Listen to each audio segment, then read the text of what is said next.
Alhamdulillahirabbil alamin wa bihi nasta'in ala umuri dunya waddin la haula wala quwwata illa billahil aliyyil azim.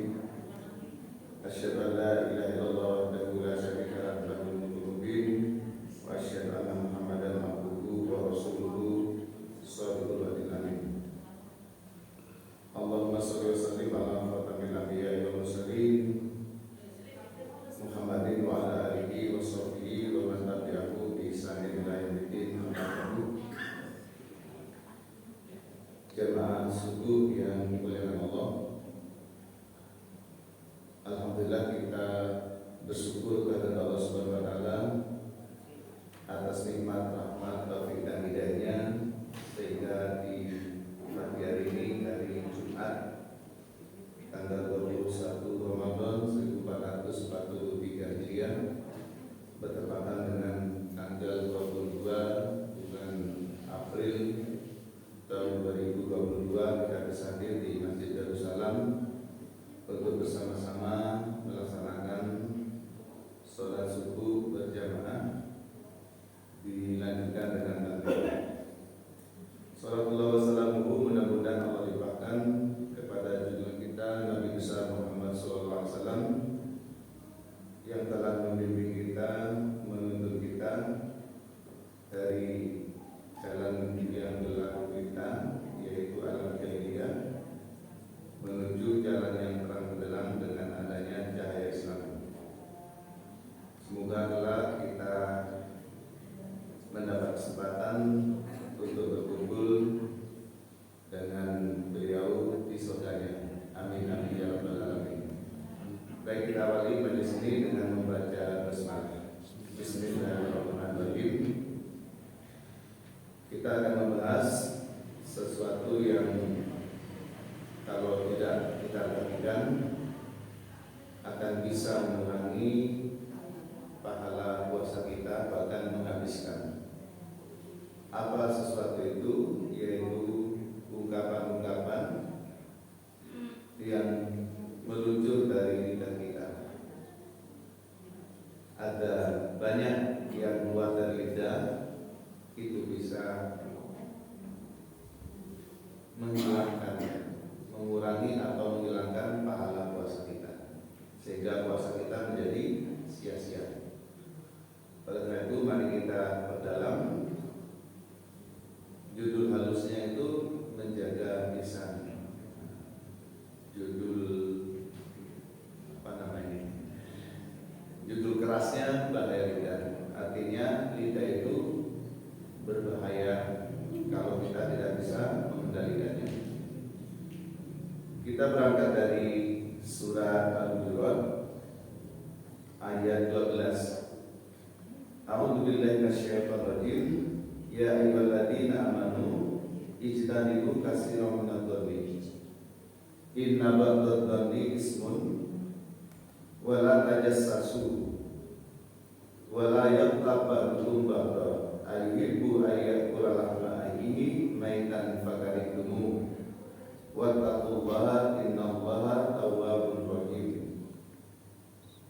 Ya ayyuhalladzina amanu, wahai orang-orang yang beriman, ijtanibu, jauhilah, kasiron, dari kebanyakan, minat doni dari prasangka. Jauhlah kebanyakan dari prasangka. Inna ba'dad doni, sesungguhnya sebagian dari prasangka itu ismun adalah dosa. Di prasangka itu mesti ada di dalam diri kita. Oleh ayat ini, jauhilah terlalu banyak berprasangka. Kenapa harus dijauhi? Karena sebagian dari prasangka adalah dosa. Apa prasangka yang dosa? Disebut dengan su'udzon. Su itu jelek, don itu prasangka. Prasangka yang buruk,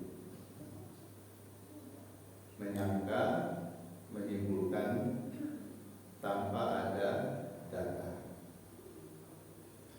Wala tajassasu, dan janganlah sebagian pada satu, dan janganlah kamu mencari-cari kesalahan orang lain.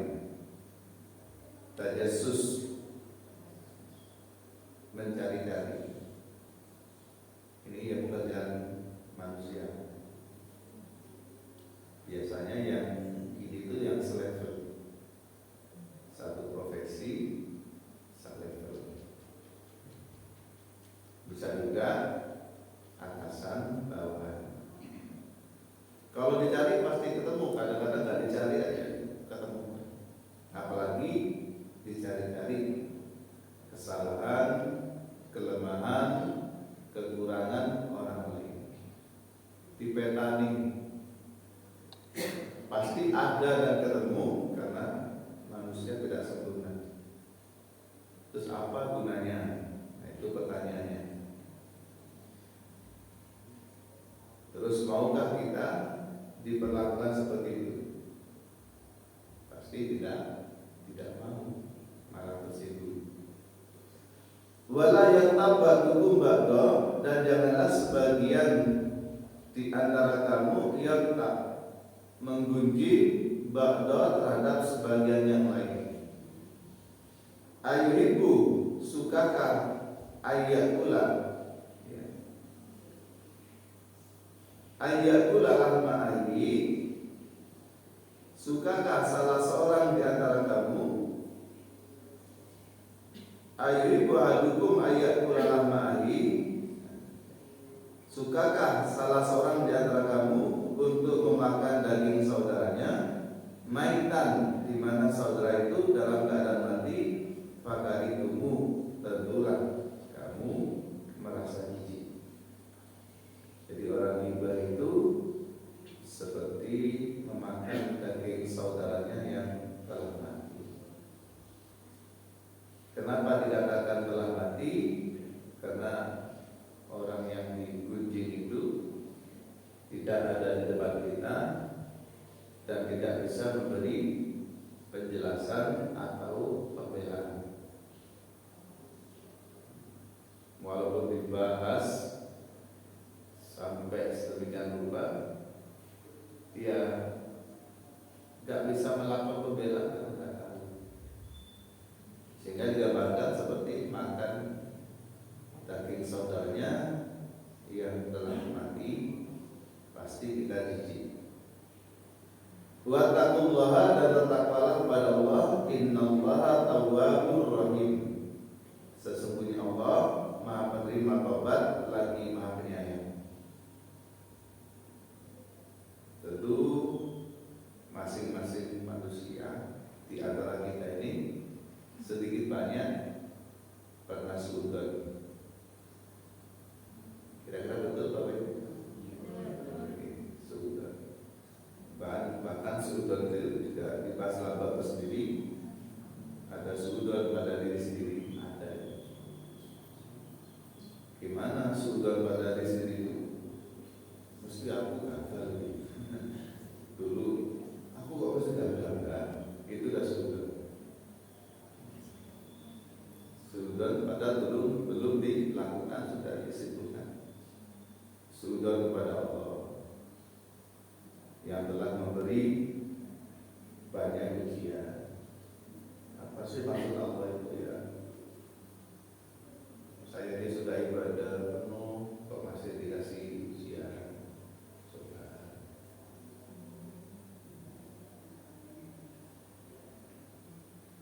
Yang banyak suudzon kepada orang lain. Apa bedanya suudzon dengan curiga? Kalau curiga biasanya itu ada indikasi. Biasanya bojomu ini mungkin kita waktu sakit kok telah jangan-jangan mampir-mampir. Loh, kan bojone sebenarnya bojone kan supir, suka mampir.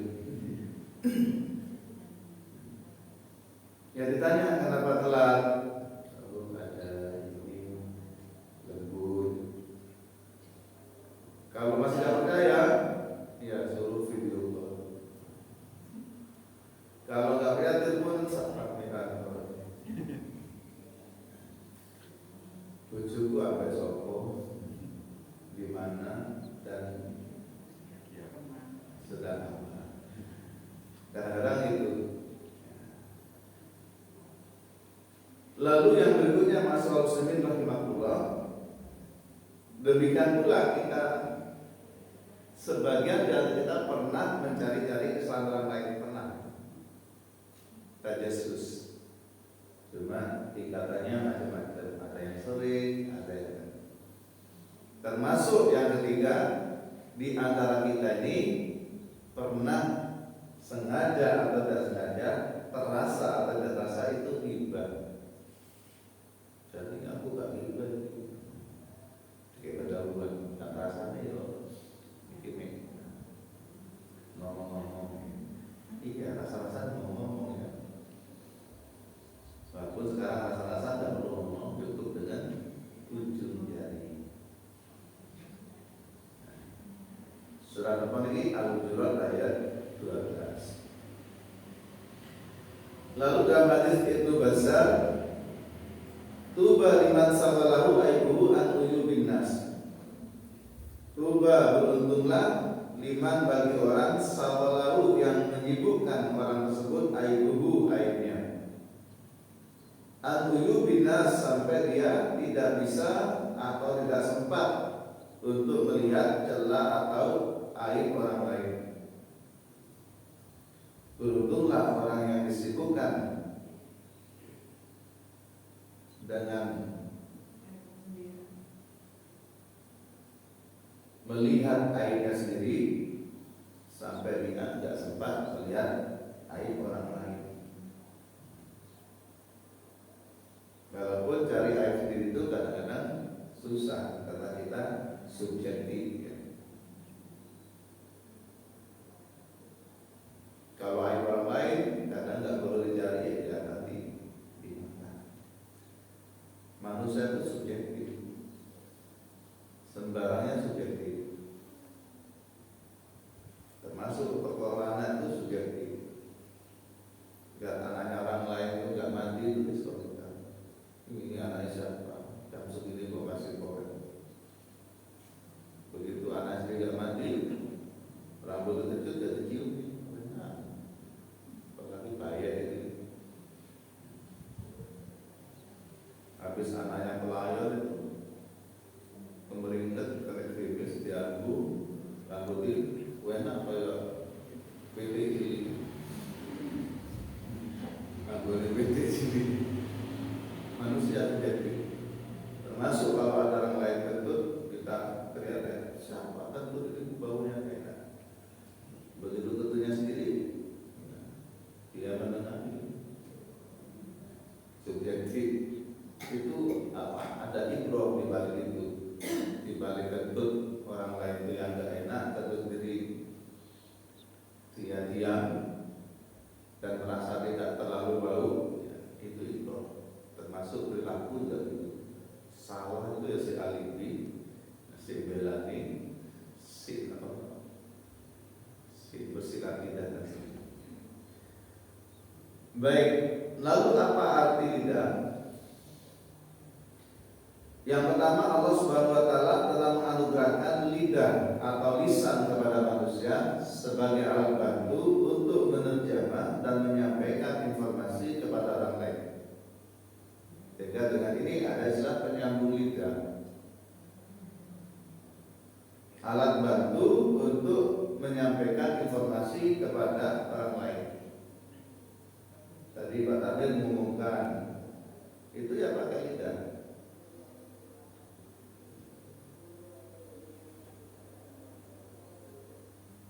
Dengan lidah manusia bisa mengucapkan rasa syukur alhamdulillah.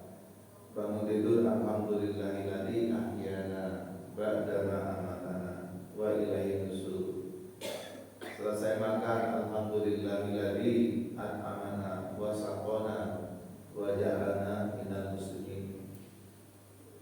Keluar dari kamar kecil, kaki kanan didahulukan sambil bersyukur alhamdulillahilladzi adhaba anil ada wa afani. Walaupun jarangnya melakukan. Masuk itu susu sampai gak perlu bingung ya. Keluarnya sangat senangnya mukul-mukul perutnya. Alhamdulillah lega. Lumayan alhamdulillahnya ini. Kadang-kadang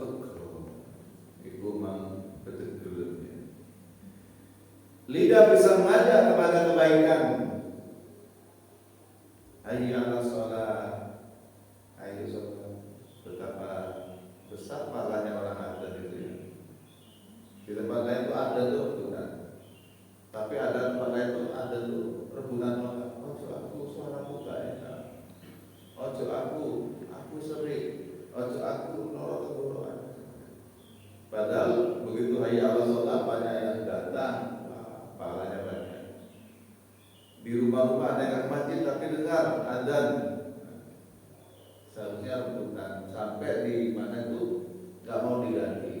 Ojo diganti aku sebagai mati sampai aku mati, walaupun suaranya sudah sedemikian rupa. Mencegah kemungkaran. Begitu ada kemungkaran kita mencegah dengan lidah kita dengan cara yang hikmah. Jangan begitu. Itu ada hitungannya di akhirat. Saat kecap itu di rumah dicatat sampai mereka. Kata-kata barusan itu ya mencegah kemungkaran. Itulah ucapan lidah yang mempunyai pancaran iman dan akal yang sempurna. Dengan demikian lidah termasuk salah satu nikmat yang besar ketika digunakan untuk hal-hal untuk tadarus.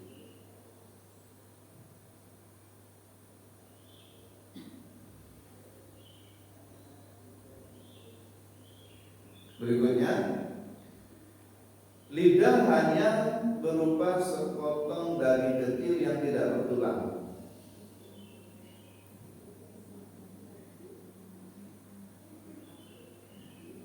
Kita nggak ngerti yang menyebabkan keluarnya suara itu juga dari mana. Terus kenapa ada yang tidak keluar suaranya?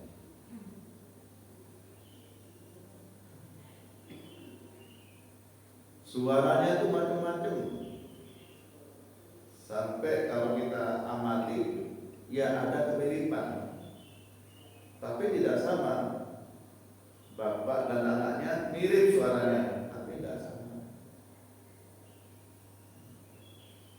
Tidak betulan, maksudnya itu ya gampang ngomong, ya, tidak betulan. Tapi tanpa lidah orang akan kekurangan. Tanpa lidah orang tidak sempurna. Atau ketika lidahnya tidak berfungsi, maka menjadi problem tersendiri, akan sedih, menjadi orang yang bisu, yang tentu obatnya susah, menjadi orang yang tidak lancar untuk berkomunikasi. Kadang-kadang kita juga merasakan susah. Sampai di Al-Quran itu diajari doa supaya kalau bicara itu lancar. Rabbi sholli sodri wa yassirli amri wa hlul 'uqdatam min lisani, yani wa hlul 'uqdatam min lisani, uraikan gundelan atau ikatan kekeluhan dari lidahku, yang bau qauli, supaya mereka memahami apa yang aku ucapkan.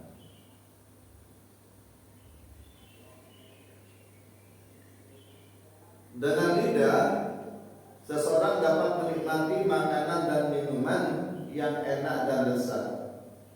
Ngerti kecut, ngerti manis, ini kemanis sekali. Ngerti asin, asin banget. Masalahnya mau tinggi, mau dulu. Ini kok manis banget, tempe manis, tahu manis, terus pewel manis. Untung semangat manis. Orang Jogja.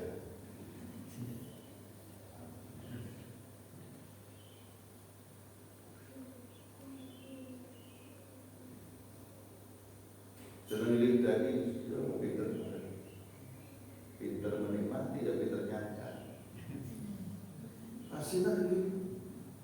Terus masak jalur ragu ini. Oh, nah ini ya. Makanan berat bener nih.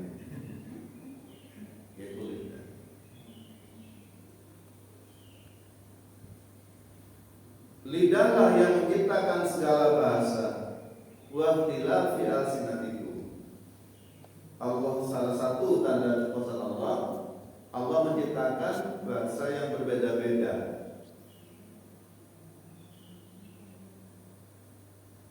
Membahas ini saja kita sudah cukup untuk mengatakan iman. Betapa Allah luar biasa. Masing-masing bangsa dan negara mempunyai bahasa yang berbeda-beda. Bahkan untuk identitas diri bangsa itu menentukan bahasanya. Di dalam satu bangsa itu bahasa di dalamnya banyak, tergantung suku dan rasnya. Bahkan kadang-kadang bahasa itu sama, tetapi antara yang satu daerah dengan yang lain itu beda. Jawa nih wong Malang, Jawa nih wong Jogja, beda. Ini beda. Kalau Malang itu kepindah langsung bengok, pakai barang beripat. Dari Jogja nanti saya sipil pulau tasik anggur. Belum bahasanya orang Tegal, ngapak-ngapak, nyong. Lidahlah yang memberi suara dan semua pikiran, ide, rasa dan cita. Ada pikiran, ada unek-unek, itu disampaikan oleh lidah. Kalau enggak ya nggak ngerti. Bapak-bapak kalau ingin kopi ya bilang, jangan langsung marah-marah. Apa sih bapak kalau jalur kopi balik? Kok gak ngomong? Harus sampaikan ide, rasa senang itu perlu sampaikan. Bahkan ada sebuah bab di Rasul itu, kalau engkau menyukai seseorang sesama muslim, sampaikan. Kalau panjenengan menyukai di dalam pertemanan itu, disampaikan. Lidahlah yang memberi nasihat, tutur kata yang baik dan sebagainya. Yang memberi saran, memberi masukan, bahkan memberi kritik yang konstruktif atau membangun, semua menggunakan ini. Bahkan Bapak Ibu sekalian, kalau kita mengukur kecerdasan seseorang itu juga bisa dilihat tutur katanya. Yang ngomongnya itu lancar. Yang kedua terstruktur. Yang ketiga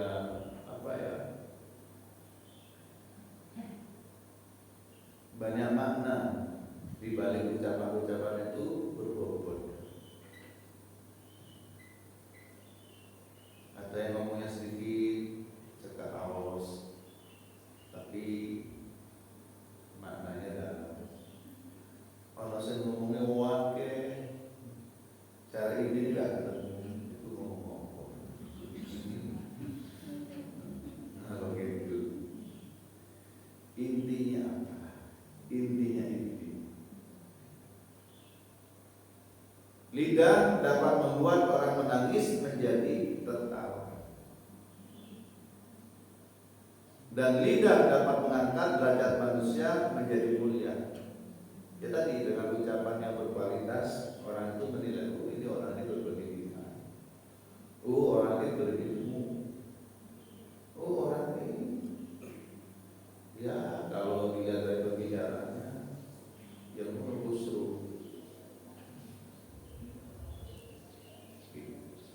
Hadirin masalah muslimin rahimahullah, betapa lidah itu sangat penting.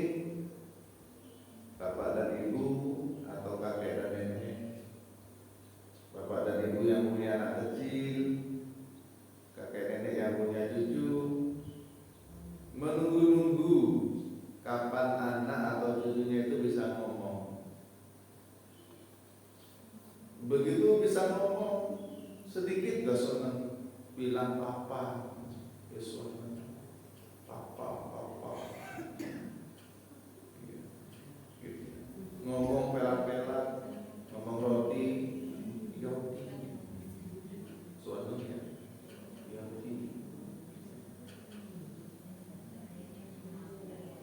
seneng. Ditunggu-tunggu, bisa ngomong itu dulu.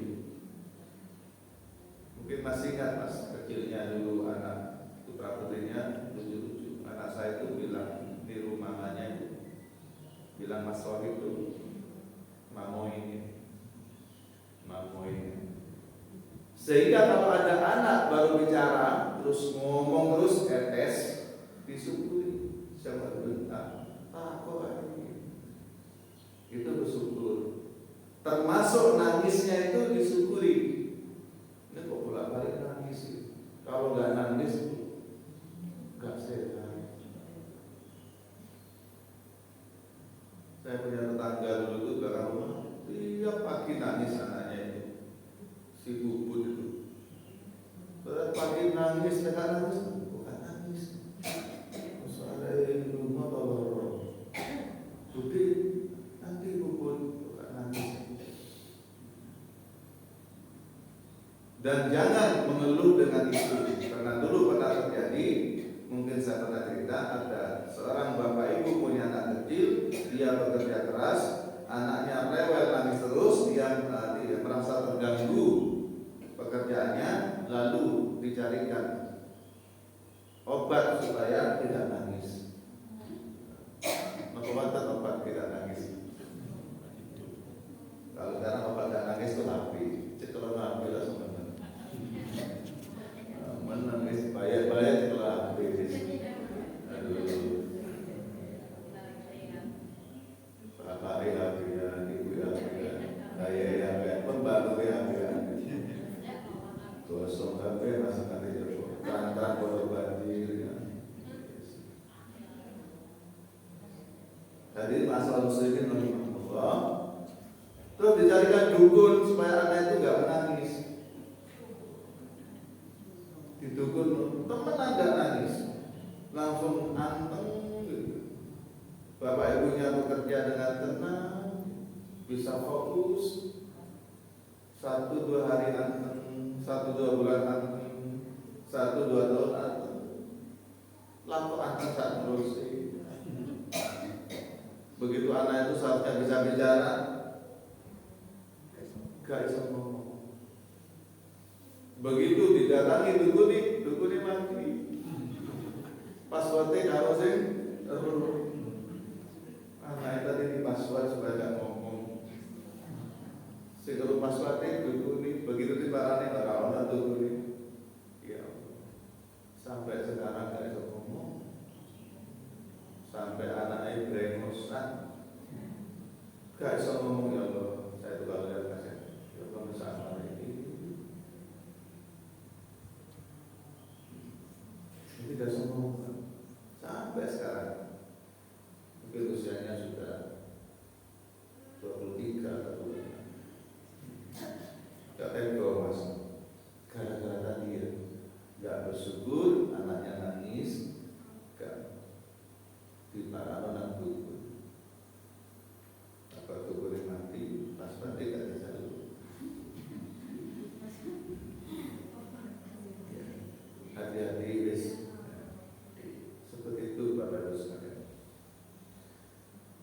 Baik, lidah di samping mempunyai kekuatan dan kelebihan seperti di atas, menjadi sumber pahala, tetapi juga lidah mempunyai potensi untuk menimbulkan dosa-dosa, bahkan dosa yang banyak dan besar.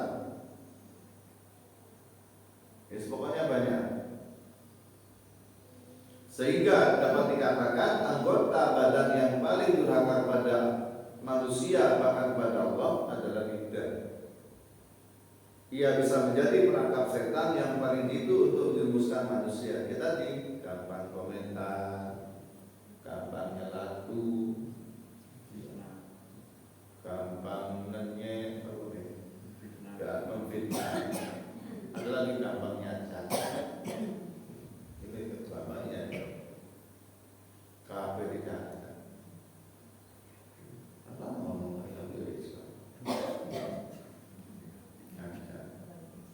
Orang buhu itu kan ganjar-ganjar memenuhi udara, tapi bisa dosa gara-gara makan.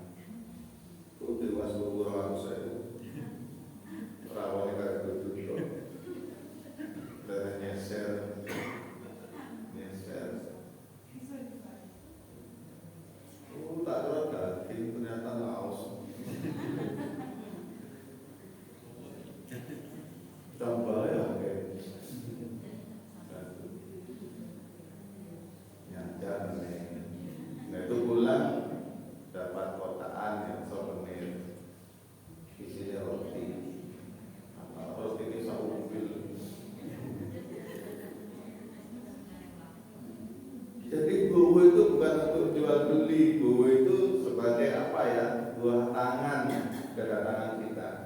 Gak buku pun gak apa-apa, pokok gak izin. Mau gak di absen, ini buku gak, karena kita lagi deso di absen. Di absen sediano upload ke tempat makan itu. Gak di absen. Gak situ oleh ganjaran silaturahim, tapi siji dusane loro, dosa pas mangan, dosa pas buka berkati. Ana dosa meneh. Delok padane nang iku perlu. Perlu. Pembantu. Salah. Kalau di pesta lidah bisa memutarbalikkan fakta. Lidah dapat menyesatkan manusia. Lidah dapat menjelekkan orang lain, menimbulkan fitnah. Lidah dapat menimbulkan pertengkaran, yaitu namimah. Lidah dapat menimbulkan permusuhan. Bahkan di dalam sejarah lidah itu menjadi penyebab pertumpahan darah, termasuk di dunia sejarah dunia Islam. Pertengkaran, konflik antar bangsa juga berangkatnya dari lidah. Omongan yang mesti orang dihembuskan, ditambah-tambahi. Lidah dapat membangkitkan nafsu setan. Lidah dapat membuat orang tertawa menjadi menangis. Yang ke-11 ini banyak sekali. Memutarbalikkan fakta. Di pengadilan itu banyak orang menang karena banyak yang bisa bersilat lidah. Terdakwanya bersilat lidah, penasihat hukumnya bersilat lidah, sehingga yang salah menjadi agak salah. Di persidangan berikutnya menjadi relatif, berikutnya menjadi benar. Yang salah bisa benar, yang benar bisa agak benar. Akhirnya kayaknya benar. Wah ini betul.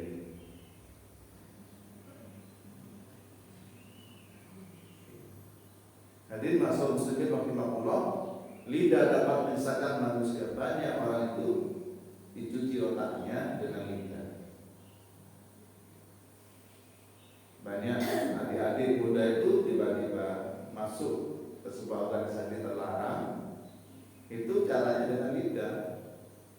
Diskusi, dikirim, akhirnya tunjuk batu, kemudian tertanam terdogma ya, menjadi dogma. Semua itu lidah. Lalu yang ke-13, lidah dapat membuat suasana damai menjadi kacau. Jadi suasana damai itu kadang-kadang sakit pecah sebuah, termasuk guyon. Saya punya tetangga saya juga guyon, suka apa gitu, guyon, suka berkelakar. Terus temannya juga orang-orang yang suka berkelakar, kadang-kadang kebablasan. Suatu ketika dia jadi manten, jadi babang. Ya. Gue dekat sama Sunan, gue di Kelongaran, tapi bukan babang yang sini.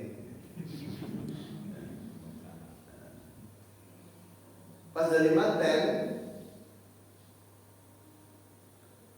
kan ada di pelaminannya, dia sama istrinya, kanan kiri ibu-ibunya sama mertuanya. Pas salaman tuh orang bocor-bocor datang. Lalu pas salaman langsung mengucap selamat ya. Bang, digoreng matamu. Ngomong ngarep istrinya. Digoreng matamu. Sebut nama. Moroton itu langsung berpengaruh, rusak bahkan habis, rusak.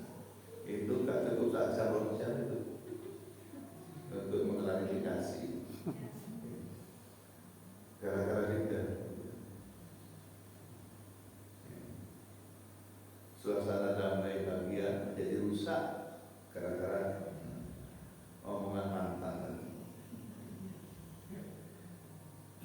Hadirin masalah muslimin rahimahullah, banyak kata bijak atau mahfudat tentang lidah. Belum suruh gitu? Belum. Berapa menit? 14 menit. 3 menit lagi. Kalau materi saya start sampai 6:30. Nggak apa-apa. Karena saya masuk tuh.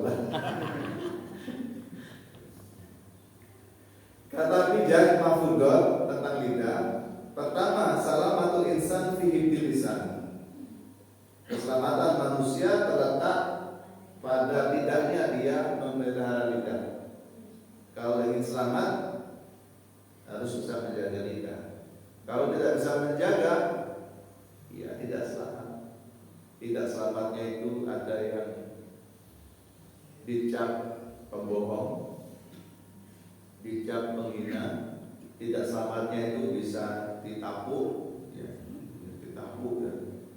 Tidak selamatnya itu bisa dituntut di depan hukum karena telah memfitnah, melakukan ujaran kebencian. Sehingga bahasa Arabnya ada mahfudat salamatul insan fi lisan.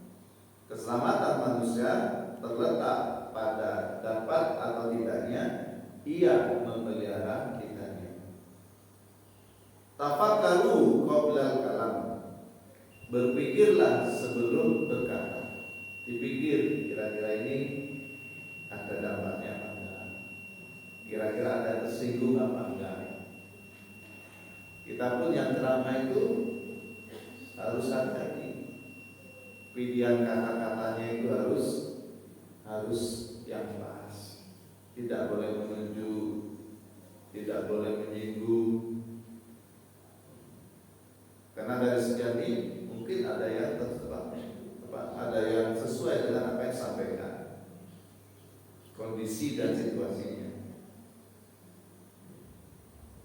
Misalnya saya katakan, ibu-ibu di sini suka rasa-rasa, pasti tersinggung bu gitu, ya tersinggung.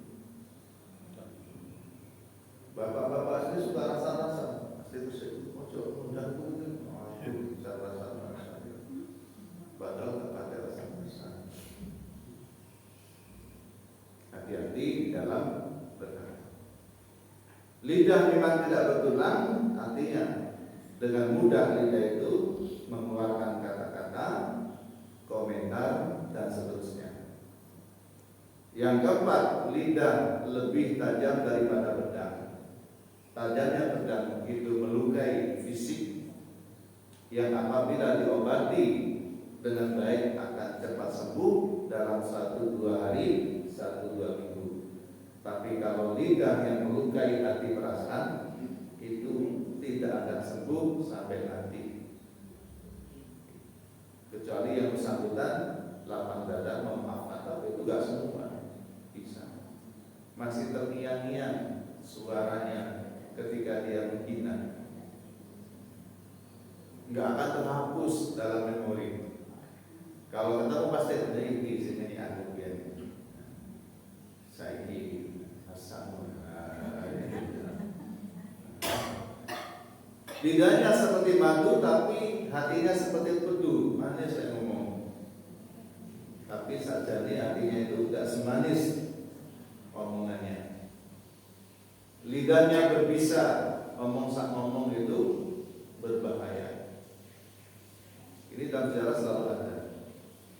Di dalam organisasi kadang-kadang dia selalu ada.